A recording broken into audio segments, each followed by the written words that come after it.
মক্কার সবচাইতে বড় কুস্তিগিরের নাম ছিল রোকানা। নবী করিম সাল্লাল্লাহু আলাইহি ওয়াসাল্লাম কখনো তার সামনাসামনি যেতেন না। রোকানার সামনে যদি যান, বলা যায় না সবচাইতে বড় কুস্তিগিরি। হঠাৎ করে যদি নবীজিকে বক্সিং দিয়ে দেন তাহলে সম্মানের ব্যাপার। নবী করিম সাল্লাল্লাহু আলাইহি ওয়াসাল্লামকে সাহাবায়ে কেরাম পহরা দিয়ে থাকতেন, সব সময়ের জন্য পহরা দিয়ে রাখতেন। নবী করিম সাল্লাল্লাহু আলাইহি ওয়াসাল্লাম যেন রোকানার সামনাসামনি যেতে না পারেন, রোকানার সামনে যেন না পড়েন।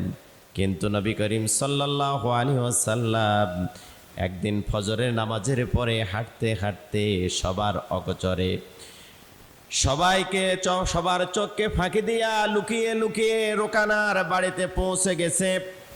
রোকানার সামনে সামনে দেখা হয়ে গেল। নবী করিম সাল্লাল্লাহু আলাইহি ওয়াসাল্লাম বলেন, রোকানা, তুমি সব কিছু বাদ দিয়ে ইসলামের সুশীতল ছায়াতলে চলে আসো, কালেমা পড়ে ঈমান গ্রহণ করো, শান্তি পাবা। ইসলাম একমাত্র শান্তির ধর্ম। রোকানাকে দাওয়াত দেওয়ার পরে উল্টা প্রশ্ন করে, আমি কালেমা তো পড়বই না, তবে পড়তে পারি একটা শর্তে। সেটা হলো আমার সাথে বক্সিংয়ে যদি জিততে পারেন, আমার সাথে কুস্তিগিরিতে যদি আপনি জিততে পারেন, তাহলে আমি কালেমা পড়ব। নবী করিম সাল্লাল্লাহু আলাইহি সাল্লাম মনে মনে চিন্তা করলেন, এ কি শর্ত দিয়ে দিল।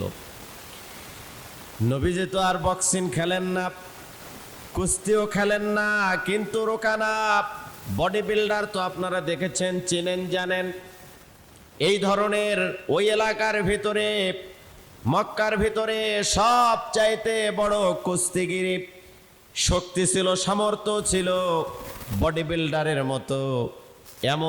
এমন করে নবীজিকে বলল, তাহলে আমার সাথে যদি কুস্তিতে আপনি জিততে পারেন, বক্সিংয়ে যদি জিততে পারেন, তাহলে কালেমা পড়ব। নবীজি চিন্তা করলো, যদি বক্সিংয়ে খেলার পরে যদি আমি জিতে যাই, যদি কালেমা পড়ে, তাহলে তো ভালো।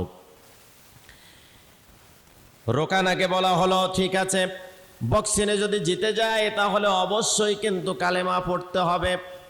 রোকানা বলল, কোনো সমস্যা নাই, কারণ তার একটা ভিতরে কনফিডেন্স এরকম তৈরি হয়ে গেল যে আমার সাথে তো কেউ পারে নাই, নবীজি তো কোনোদিন খেলেই নাই, তাহলে আমার সাথে পারবে কি করে। রোকানা শরীরে তেল মেখে ওই স্টেজের উপরে লাফানো শুরু করে দিল। দেখবেন বিভিন্ন খেলাতে, এই ধরনের যেই খেলাগুলো আছে, ওই খেলাতে আগেই কিন্তু প্রিপারেশন লাফাইতে থাকে। রোকানা লাফালাফি করে আর বলে নবীজিকে, আপনি লাফান না কেন? নবীজি চুপচাপ দাঁড়িয়ে আছেন, নম্রতার ভদ্রতার সাথে স্টেজে দাঁড়িয়ে আছে। নবীজি বলল, আমার লাফালাফি করতে হবে না, কারণ নবীজি সেলাই ছাড়া লুঙ্গি পরিধান করতেন, পোশাক পরতেন। এই জন্যে সব সময়ের জন্য নিজেকে সতর ঢেকে রাখতেন,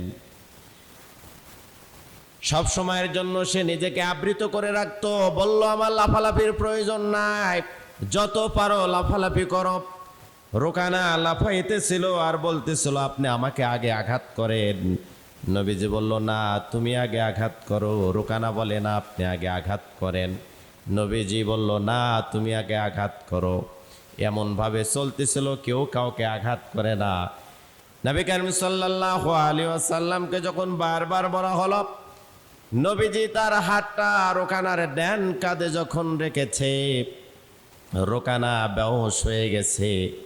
লাথি মারা তো দূরের কথা, বক্সিং মারা তো দূরের কথা, নবীজির এক হাতে 40 জন যুবকের, 40 জন শক্তিশালী মানুষের শক্তি আল্লাহ রাব্বুল আলামিন তার হাতে এক হাতে দান করেছিলেন।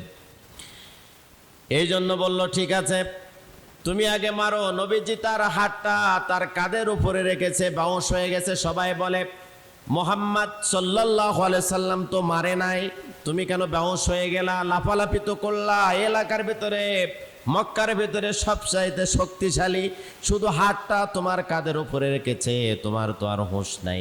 মাথায় পানি দেওয়ার পরে অনেকক্ষণ পরে সে হুঁশ ফিরেছে আর বলল, তোমরা হয়তো মনে করছো যে আমাকে বড় বক্সিং মারে নাই, আমাকে ওই ধরনের তো জুড়ে ঘুষি দেয় নাই, কিন্তু মোহাম্মদ সাল্লাল্লাহু আলাইহি সাল্লামের হাত যখন আমার কাঁধের উপরে রেখেছিল, মনে হলো পুরা পাহাড়টা আমার কাঁধের উপরে চাপিয়ে দিয়েছে। পরবর্তীতে নবী করিম সাল্লাল্লাহু আলাইহি ওয়াসাল্লাম কুস্তিতে জিতে গেলেন। এই জন্য নবীজি কিন্তু কখনো কোনো সময়, ইসলামও কখনো কোনো সময় কাউকে আঘাত করে না আগে, তবে আঘাতপ্রাপ্ত হয়ে গেলে কিন্তু সেইটাকে ফিরিয়ে দেয়।